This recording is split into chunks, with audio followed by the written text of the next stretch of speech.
Hello friends, आज हम पढ़ेंगे दोस्तों एक पोयम जिसका नाम है फायर हैम, जिसे लिखा था के दारूवाला ने। फायर हैम का मतलब होता है आग और हैम मतलब होता है प्रार्थना। यानी कि ऐसी पोयम्स जिसमें भगवान को याद किया जाए, उसे शुक्रिया किया जाए। तो यहाँ पे भगवान क्या है? फायर, यानी कि अग्निदेव। यहाँ पे अग्नि की महत्वता को बताते हुए यह बताया गया है कि किस तरह अग्नि का यूज हम अपने दाह संस्कार में करते हैं, अपने प्रियजनों के अंतिम संस्कार में यूज करते हैं और उनसे उन्हें मोक्ष मिलता है, जिसे हम चिता की अग्नि भी कहते हैं। अब इसी चिता की अग्नि को के दारूवाला एक दिन देखते हैं और उसी पे थैंक करते हुए प्रेयर के रूप में यह पोयम उन्होंने लिखी थी। यह पोयम उन्होंने 19 लाइन्स में लिखी है, जिसे 3 स्टैंजा में आप डिवाइड कर सकते हैं या फिर 5-6 स्टैंजा। हम हर 4 लाइन को 1 स्टैंजा बनाकर पढ़ेंगे। इसमें free rhyme and free verse लिखा गया है और इसकी थीम है डेथ, यानी मृत्यु। तो आइए दोस्तों देखते हैं इस 19 लाइन की पोएम्स को। पर पहले हम के दारूवाला के बारे में जान लेते हैं, ताकि हमें पता चले कि वो कौन थे और उन्होंने ये पोएम क्यों लिखी।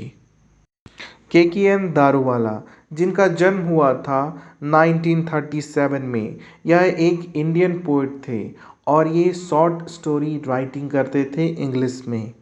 और इन्होंने अपनी पोइट्री के जरिए एकेडमिक साहित्य अवार्ड भी जीता था और पद्मश्री भी इन्हें मिल चुका है। साहित्य एकेडमिक अवार्ड इन्हें 1984 में और पद्मश्री 2014 में मिला था, यानी हाल ही में मिला है। इनकी फेमस वर्क को ले लिया जाए तो वो थे apparition, keeper of the death, in the morning dew. तो आइए दोस्तों हम पढ़ते हैं ये पोएम फायर हैम और लाइन बाय लाइन पढ़कर इसका मीनिंग जानते हैं। पोएट फर्स्ट की 4 लाइनों में लिखते हैं, the burning heart is erupted phosphorescence and wandering ghost lights frightened passenger by. As moonlight skirted among the bones, one strolling at dawn past river bank and ghat. We burning ghat यानी कि श्मशान घाट, जिसे हम लोग कहते हैं जहाँ पे दाह संस्कार होता है, वहाँ की बात कर रहे हैं पोएट और कह रहे हैं उसे बर्निंग घाट, क्योंकि वहाँ पे आग जलाया जाता है चिता में। और वो कैसी है? इरप्टेड फॉस्फोरेंस। तो इरप्टेड मतलब होता है फैलना, और फॉस्फोरस यहाँ पे नीली रोशनी को कहा जा रहा है। जैसा कि आप पिक्चर में देख रहे हैं किस तरह वहाँ पे आग जल रहा है और वहाँ पे जो आग से जो रोशनी बन रही है वो घाट के किनारे, वहाँ पे जब पानी होता है वो नीली रंग की रोशनी की तरह फैल जाती है। एंड वॉन्डरिंग घोस्ट लाइट, यहाँ पे वो जो चिता की रोशनी आ रही है उसे घोस्ट लाइट इसलिए कहा जा रहा है क्योंकि लोग डरते हैं कि कोई मर गया है और उसकी चिता की आग यहाँ पे जल रही है तो ज़रूर वो घोस्ट बन गया होगा, भूत बन गया होगा, इसी उसे घोस्ट लाइट कह रहे हैं poet. Fight red patience passers, और वहाँ से जो भी गुजरता है उसे डर लगता है कि ये लाइट कहाँ से आ रही है जबकि चिता जल रही है, और उसे लोग घोस्ट कहने लगते, भूत कहने लगते। As moonlight sculptured among the bones, और वो जो मून लाइट है यानी कि चंद्रमा की रोशनी, अब रात हो गई तो चंद्रमा की जो रोशनी पड़ रही थी वो उन मृत व्यक्तियों की जो हड्डियां हैं उसमें टकरा कर फैल जा रही थी। Once scrolling at dawn past river, यानी मैं वहाँ से स्क्रॉल कर रहा था, यानी वहाँ से गुजर रहा था। बैंक एंड घाट, उसके किनारे से, किसके किनारे से? तो उस घाट के किनारे से। अब पोएट अपनी कहानी बताना स्टार्ट करेंगे शायद। पोएट इस स्टैंजा में यह बताते हैं कि किस तरह बर्निंग घाट होते हैं और कैसा हम उन्हें सोचते हैं और वहाँ का नज़ारा कैसा होता है। अब आइए हम नेक्स्ट स्टैंजा में आते हैं। पोएट नेक्स्ट स्टैंजा में लिखते हैं, we saw embers losing their cruel redness to the grey ash that swallows all half-cooked limes. Bore witness of fire, debauchery, my father said. We saw यानी हमने देखा। जब वहाँ से पोइट गुजर रहे थे तो वो देखते हैं इम्ब्रेड लूजिंग देयर क्रूअल रेडनेस।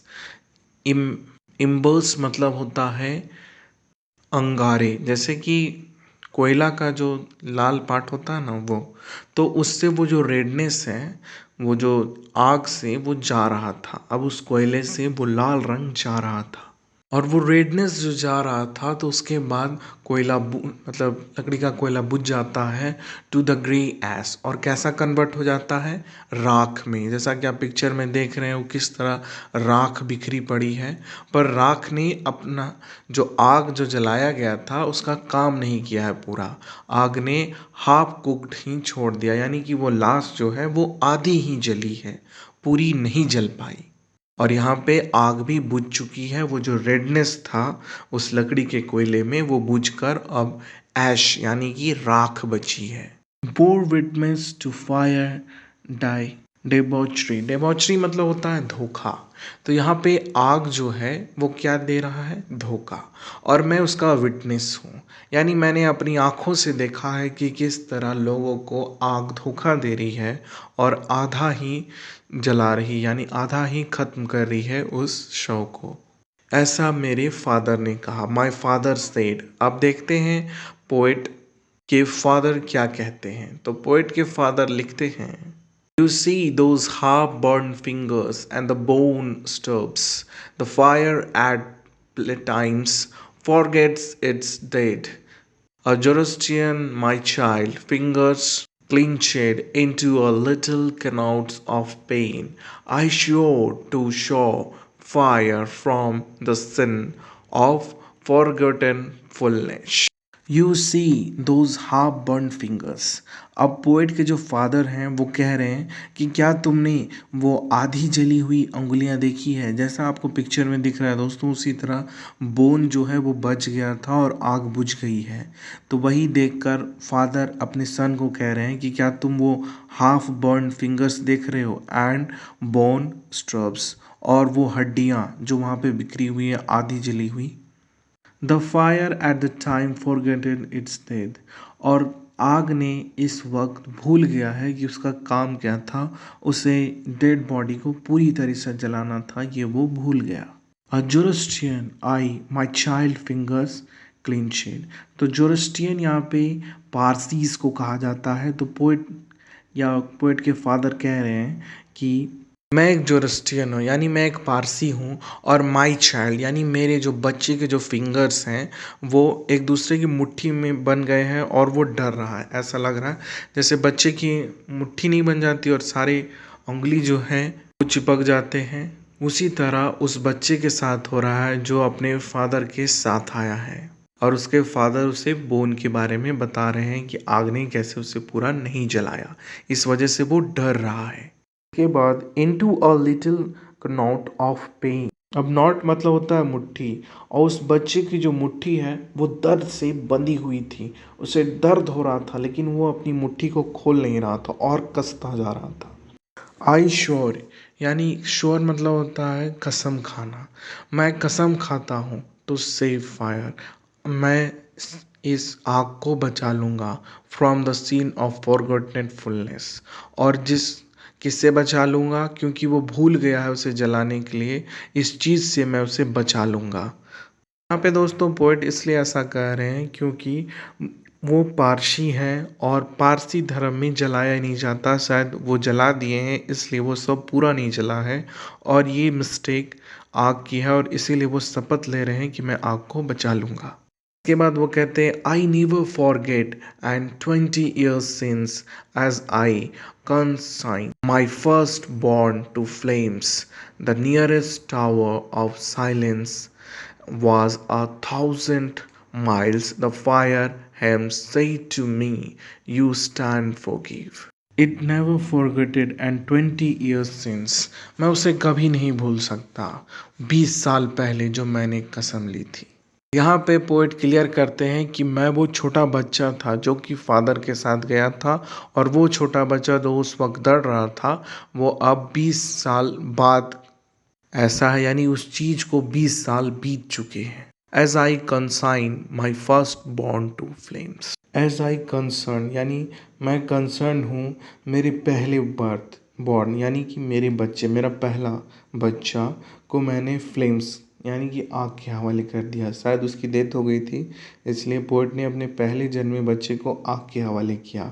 अब पारसी में तो जलाया नहीं जाता है, अब क्यों उन्होंने जलाया ये वो बताते हैं। The nearest tower of silence, tower of silence वो होता है जहाँ पे पारसी लोग अपने शव को रखते हैं और वहाँ से फिर उनसे गाड़ दिया जाता है। तो टावर ऑफ साइलेंस जो सबसे नज़दीकी टावर ऑफ साइलेंस था वह भी 1000 माइल्स दूर था मेरे से, इसलिए वो अपने बच्चे को नहीं ले जा पाए उतना दूर।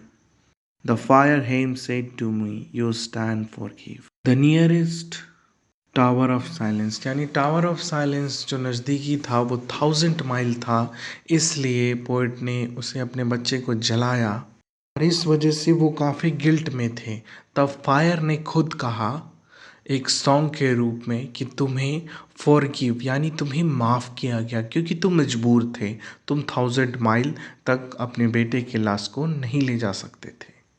और लास्ट की 2 लाइनों में पोएट कहते हैं broken yet rebellious I swore this time to save it from the sin of forgiving. Broken यानी मैंने अपने स्वर को ब्रोक कर दिया यानी मैंने जो प्रतिज्ञा ली थी वो मैंने तोड़ दिया। ये रिबेलियस यानी कि रिबेलियस मतलब होता है इच्छा, पर मुझे अंदर फिर भी इच्छा है। आई स्वर दिस टाइम, और मैं फिर से वो शपथ लेना चाहता हूँ। शपथ to save it from the sin of forgiving. To save यानी मैं आपको बचाऊंगा, it from the sin of forgiveness, उस sin से यानी पाप से जो कि आप कर रहे हैं मुझे माफ़ करके। और मैं ये मौका ही नहीं दूंगा कि आइंदा आपको ये पाप करना पड़े यानी मुझे माफ़ करना पड़े, क्योंकि आप मुझे बचाना चाहते हैं इस पाप से। ऐसा पोएट उस अग्नि को कह रहे हैं। और ये जो पोएम है दोस्तों यहीं पे ख़त्म होती है। इस पोएम में पोएट ने हमें यह बताया है कि किस तरह चिता जलती है और किस तरह वो होली आग यानी वो पवित्र आग हमारे शरीर को, हमारे जो ख़त्म हो चुका है जो चीज़, उसको जलाने में हमारी मदद करती है।